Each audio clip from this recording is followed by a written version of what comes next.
Hello and welcome to Art Snacks. Today our lesson is going to be about the weaver in colonial America and what they did.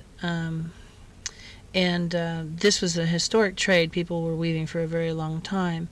Now, recent evidence suggests that there weren't very many weavers in colonial America, that they ordered their fabric from England and China and India.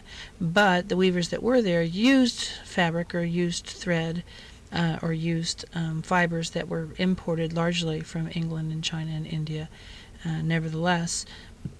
And when they would weave on a loom, and we're going to just draw sort of parts of what a loom would look like. And again, we're going to make fast lines here. Now the weaver would sit on a stool in this area, right in front of this large loom. This was exacting work, and a person who likes detail or a perfectionist might really enjoy being a weaver. And they would work with the warp and the woof sounds funny, of threads, and so they would set up their loom in a way so they had long fibers going this direction.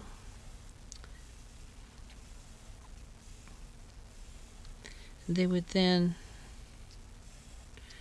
weave in through here a secondary fiber of some sort. It could be thicker or larger or a different color. But as they begin to weave this through, each one of these would change. One would go over, the next one would go under, the next one would go over, the next one would go under, and so forth. And that sort of established a pattern. And your jeans are made this way even today. And it makes cloth stronger. And they would just start weaving. And as they wove, they would pull those tighter and tighter until the thread. There's something called the thread count. That's how many of these per square inch, how many. And if there were like twice as many of these and twice as many of these, you had a higher thread count. And these were thicker fabrics. And today, if you buy a cheap T-shirt and it feels really thin, then it's got a very small thread count. Okay, so from here out, this is part of the product that is beginning to become finished here. So let's say this is a rug or some item. And so as these things go together in a tight way, they start to form what looks like at the end of the day a blanket or a rug or whatever those things are.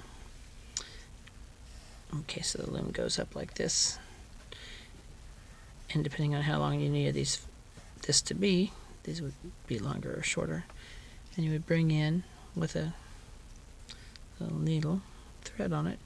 You would stitch that in between, pull that tight, and just keep going. So the weaver was very important. Now, they didn't always work with white thread, of course, and using cotton and using linen and some of the natural fibers, but they would use color, and to use color, they would provide. They would dye these things using some of the natural dyes, and some of these dyes were gotten from interesting places. For instance, the color red was gotten from a cochineal. It's an insect called a cochineal from South America that made the color red, and it took 70,000 of these bugs to make 1 pound of red dye that could turn anything red, from leather to cloth. And they also used it in paints and textiles. And they'd get the color brown from walnuts.